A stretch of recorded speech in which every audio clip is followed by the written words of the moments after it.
Angels of Sunderland. In Memoriam, June 16, 1893.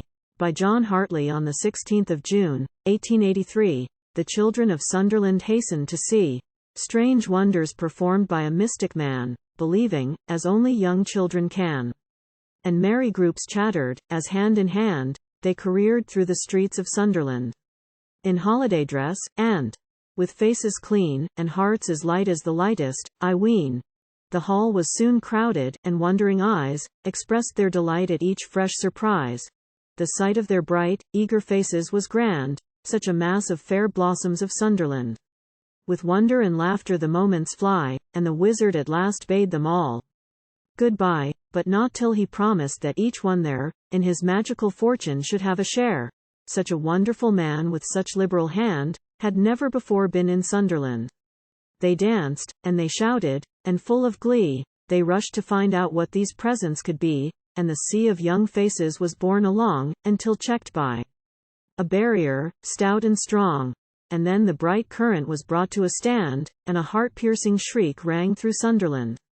Then the hearts of the little ones filled with fear, with a sickening sense of a danger near, and with frantic efforts they strove to flee to the homes where they knew there would safety be, and deaf alike to request or command, rushed to death, the sweet flowers of Sunderland. Swift flew the alarm from street to street, and swiftly responded the hurrying feet. Fathers and mothers with grief gone wild, cried as they ran, "Oh, my child! My child!" Women half fainting, and men all unmanned. 'Twas a sad, sad day for Sunderland.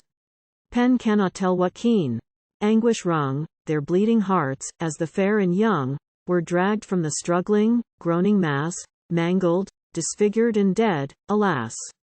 And offers of help came from every hand, for they were the children of Sunderland. Quickly and tenderly, one by one, they were brought to light, till the task was done.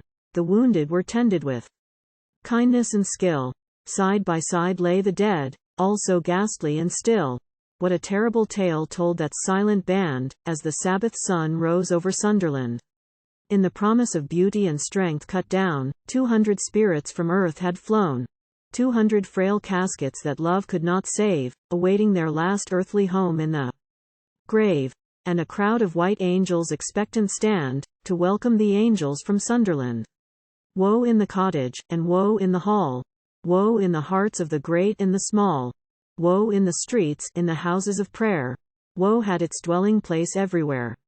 Suffering and sorrow on every hand. Woe, woe, woe throughout Sunderland. Who can give comfort in grief such as this? Man's arm is helpless, no power is his. There is but one unto whom we can flee, one who in mercy cries, "Come unto me." One who in pity outstretches his hand to the heart-broken mourners of Sunderland. Sad will the homes be for many a day, where the light of the household has been snatched away, but through the dull cloud of our sorrow and pain, shines the hope that at last we may meet them again, for on the bright shores of the better land are gathered the treasures of Sunderland.